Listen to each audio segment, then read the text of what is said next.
I just had to say, I think a lot of men like the idea that women will somehow regret doing sex work or OnlyFans or anything that falls outside of the norm, because they like the idea that if women don't fall in line with like patriarchal and like puritanical standards, then they're somehow going to be punished for it in the end. You see this in the Bible, which Sam Levinson keeps referencing throughout the season for some reason. The Bible? Oh, why? If you want, you can stop here. Like, that's the video. Or you can listen to me yap for the next 15 to 20 minutes. Because I'm back. Welcome back, welcome back, welcome back. Welcome back. Guess who's back? It's me. I'm back. Sun, I'm afraid, is gonna go down. And when the sun goes down, so does my light source. So I still, even after doing YouTube videos sporadically off and on, have not gotten a ring light. It would be a little crazy to just jump into a video about Euphoria and the depravity of Sam Levinson without giving a brief overview of where I've been. I really wish I could, maybe it's the American capitalist mindset that has a grip on my soul, but I would have loved to work and just do more for YouTube, for my little fam that I'm growing, on YouTube, that is, not in real life. In real life, I'm in a very strict monogamous relationship with this money and this bag and this career and this art. Sorry, that was silly. Main point that I want to make is your girl got into graduate school. I'm going to be getting a second master's degree at UCLA. I'm going to be studying screenwriting and putting it out there so the universe hears my cries and so I hold myself accountable. Watching Euphoria solidified that I made the right choice, because if someone like Sam Levinson can create that steaming pile of dog shit, then why can't I tell my stories in an authentic, real way? And oh shit, my computer's gonna die. Can't have that. Very sexy. You have that feeling where it's like you want to burp but you can't. Some more context on my life. Guys, get your iron levels checked. For those of you who don't know, I do have it's a really, I'm gonna put the name on the screen. For whatever reason, I like to struggle every time I try to pronounce it. It's basically menorrhagia or something. It's like really heavy menstrual bleeding. And I get that because I have fibroids, and like Lupita Nyong'o has it, a lot of people have it. It's actually a pretty serious condition that affects a lot of women, but like it's not really talked about or researched or anything. Long story short, it got to a point where my periods were unmanageable. Like I couldn't like leave the house. I had to go to the hospital to get a blood transfusion. It was really scary. Actually, my surgeon had to move my laparoscopic myomectomy up because of my health issues and because every time I got my period, it was like a health hazard. And right now I'm on medication that kind of stops me from getting my period. It's a really strong birth control, I think. But honestly, I'm low-key kind of feeling like that's just like holding the dam, you know, like, and also maybe just being a hippy-dippy girl. I feel like that's just like a lot of hormones that I'm taking, and I don't know necessarily what the long-term effects of that would be. But in the short term, or just in general, guys, get your iron levels checked. If you have health issues, get those taken care of. I know we love money and art and living and blah, blah, blah, but you can have a million issues until health is your issue, and then you only have one issue. My girl, Penthouse Whippet, or Alexa said that. So, yeah, take care of your health. Now that we've gotten that out of the way, housekeeping over. Gonna get these shits taken out of the uterus. Gonna feel better. Now we can talk about Euphoria. To begin or say any critique on this show, because Euphoria.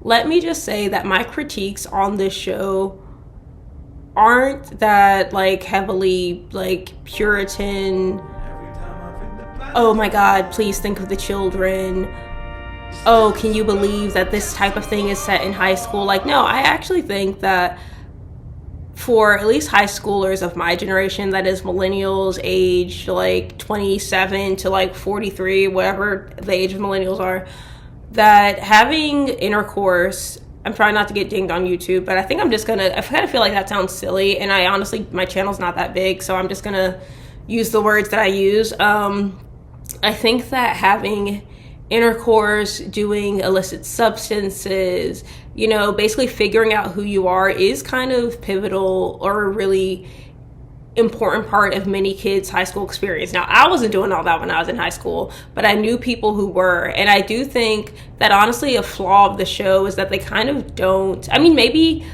in a sense, no, they don't. I was going to say, so the issue with the show is that they don't really explain that the main character's high school experience isn't reflective of everyone else's high school experience. They kind of have Lexi Howard seen as like the square or the outcast in certain instances, when in reality I think Lexi's high school experience is more reflective of like the typical high school experience, not just like in the real world and in life, but probably, I'm assuming, in the high school. I think if everyone in that high school was acting the way they were, there wouldn't really be much of a high school left. I think a lot of the issues narratively and the inconsistencies that we see across the seasons are due to the creative direction or lack thereof. Like, it is no secret that Sam Levinson wants to be seen as an auteur or like as the creative mind and the genius behind Euphoria. Euphoria, for those of you that don't know, is actually like an Israeli show. דפקת ביד. מינימום 3, ממוצע 5, מקסימום 9, ביממה. That they, you know, adapted for American audiences, and Petra Collins was one of the creative leads on the show. I'm not sure what her official title was, but then later on, you know, patriarchy and capitalism kind of went out, and they decided that she was too young, apparently, so they made Sam Levinson the creative lead, and you can kind of see the decline in quality or the shift from maybe Petra's original vision to Sam's vision as the show progressed. Now, all of this is to say, what I'm about to say is not also necessarily an original thought. Like the actress who plays Kat, I forget what is her name.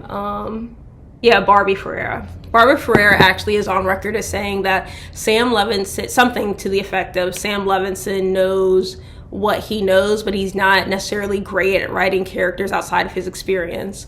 So my issue with season 3 is just that it's so obviously told from his perspective.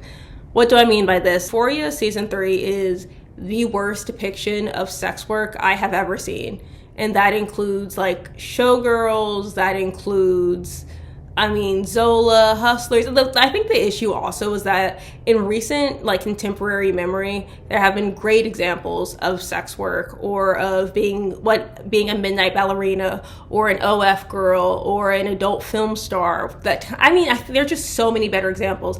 And then you have a show like Euphoria, which has a massive audience, and you basically equate consensual work to human trafficking, and you equate a strip club to a brothel, and you equate,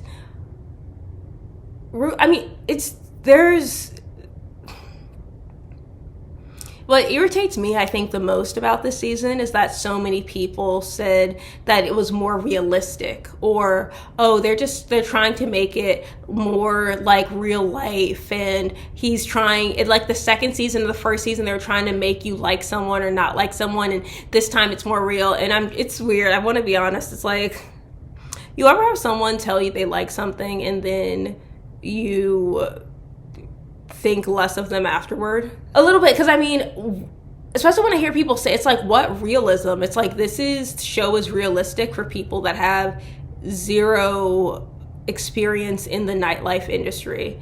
And some people I have heard who have, say, addicts in their family, they do feel that the show is an adequate depiction of maybe like what happens in the end when you're an addict.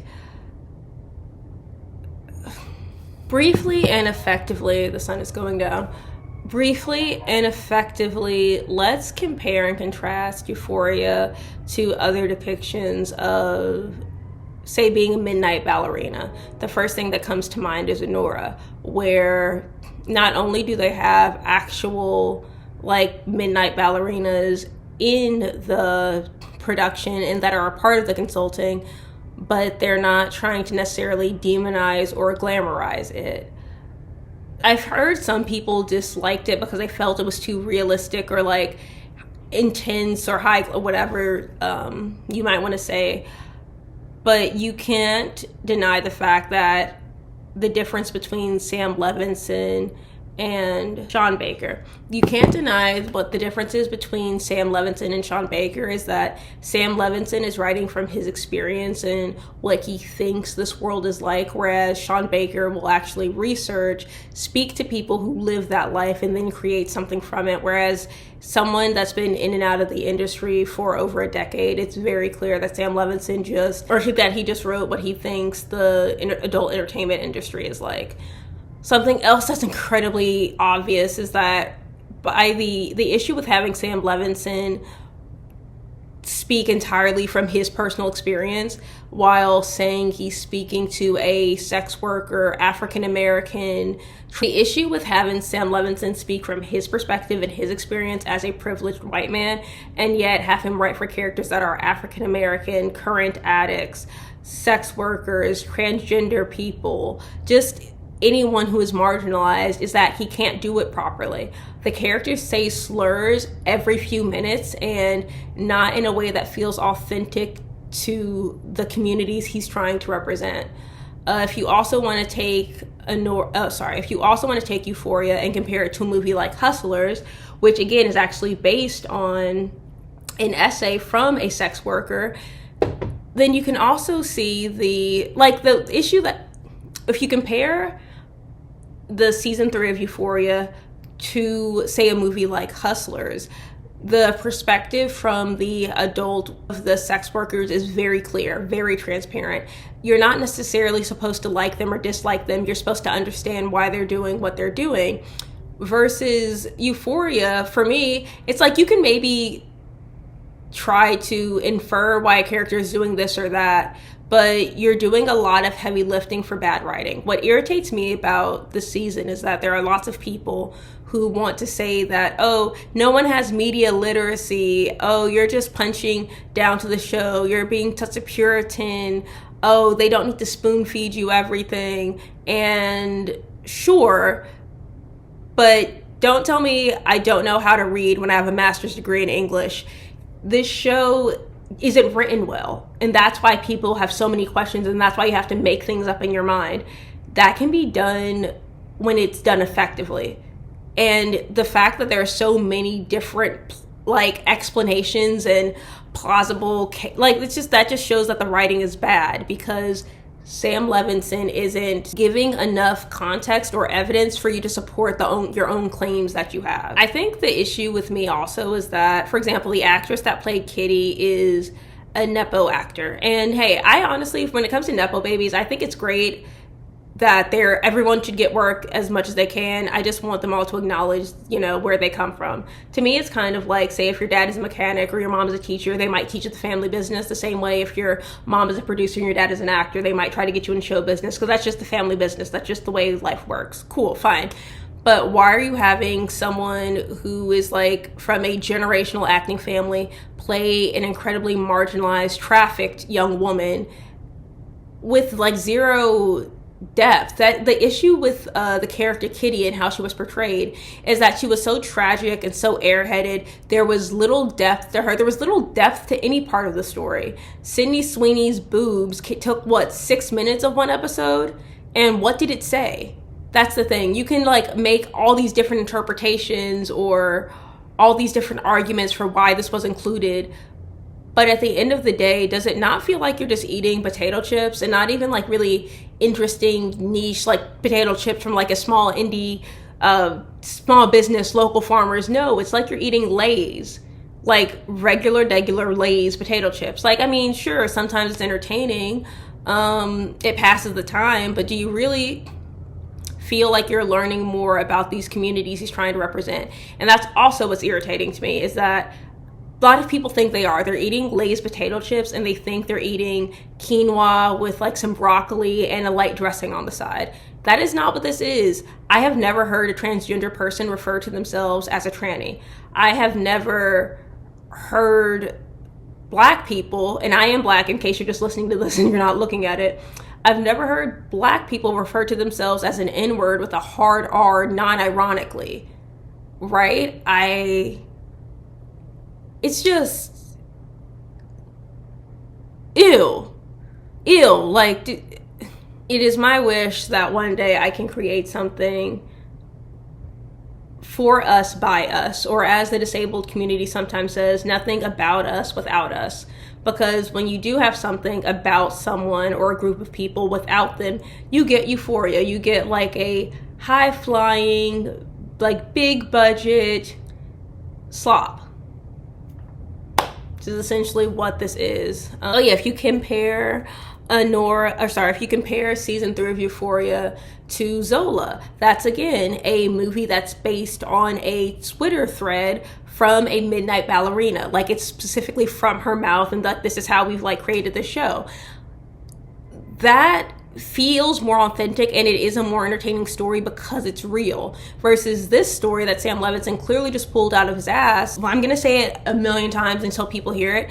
It's annoying to me that people take this and run with it as though it is gospel, that people take this and feel like they now know something about someone else. Because here's the thing about parasocial contact theory. Now, this has like become a buzzword, but I've been on, and this is, hate to be a hipster about it, but I've been writing about parasocial contact theory since 2013 was actually my undergraduate honors thesis. You guys can read it if you want. But anyway, the idea is that just the same way you can learn or like watch a streamer or an influencer and you feel like you know them, the same thing happens through television. So The Fresh Prince of Bel-Air is a great example of the showrunners in the show depicting a well-off Black family, and because white people who have never really experienced or interacted with Black people can like see Black people on their screen, it normalizes Blackness in itself. It normalizes the culture. It makes them feel like, oh, I actually do know, or I do understand a little bit more about this like group of people. The same thing happens when you read fiction. Like, it's annoying, but the same thing happens when you read fiction. Fiction is so powerful. Stories are so powerful. What we consume, our media diet, is incredibly powerful. What irritates me is that you have something like this fed to the masses, claiming to be so enlightened and so intelligent and so like, the American dream is being corrupted. Oh yeah, let me, while we're on the season and its shittiness, the fact that like everything was so heavy-handed in terms of religion, to me is very obvious. A friend of mine said this, she saw it very clearly in The Idol, that Sam Levinson writes in a way where you can tell the way he feels about everything. You can tell Sam Levinson hates intimacy coordinators. You can tell Sam Levinson wants women to like be naked all the time. And this is from a midnight ballerina. I am by no means a prude. I think that women should be naked when and how they feel like it, as long as they're not harming anyone else or like not like promoting an unrealistic body standard, or basically lying and saying that their double Ds are natural or just from their period, when in reality they got their boobs done when they're like 16 years old or so, and then selling people a push-up bra to give them like the same idea. Right, that's problematic. But women should be able to do whatever they like. But then when you have someone like Sam Levinson, who really is clearly struggling with some sort of sex or porn addiction, someone like that can't, with nuance and care, tell the story of a woman who's using her body to gain monetarily. It's not possible. As he's shown, it's just not possible. What else can I say about this fucking show? In reality, sex workers, midnight ballerinas, call girls, OF girls are multifaceted and they're nuanced. Not all of them make a lot of money. Not all of them are destitute. Some of them have no other education. Others went to Harvard and Columbia. I'm not just talking out of my ass. I actually know midnight ballerinas who went to Harvard and Columbia. I know at least 4. There's also women that quit their PhDs to be OnlyFans models. There are people who didn't really have an option, so they went to OnlyFans and now they are multimillionaires. There's just like so much more to our stories than reducing us to the sum of our parts, and that is essentially what Sam Levinson did. So there we go. That's what I think of the season of Euphoria. That's part of the reason why I think it's trash. The writing was horrible. The actors felt like they really weren't in it. And it's very clear that Sam Levinson is writing from communities and for communities that he knows nothing about. Okay, that's it. Those are my stories. Hopefully it won't be another year and a half, however long, for me to make another YouTube video. But until then, I love you guys. Stay safe. Take care of you. Love. And I will see y'all in the next one. Please like, share, subscribe, and comment. Let me know what you thought of this season of Euphoria and why. Bye.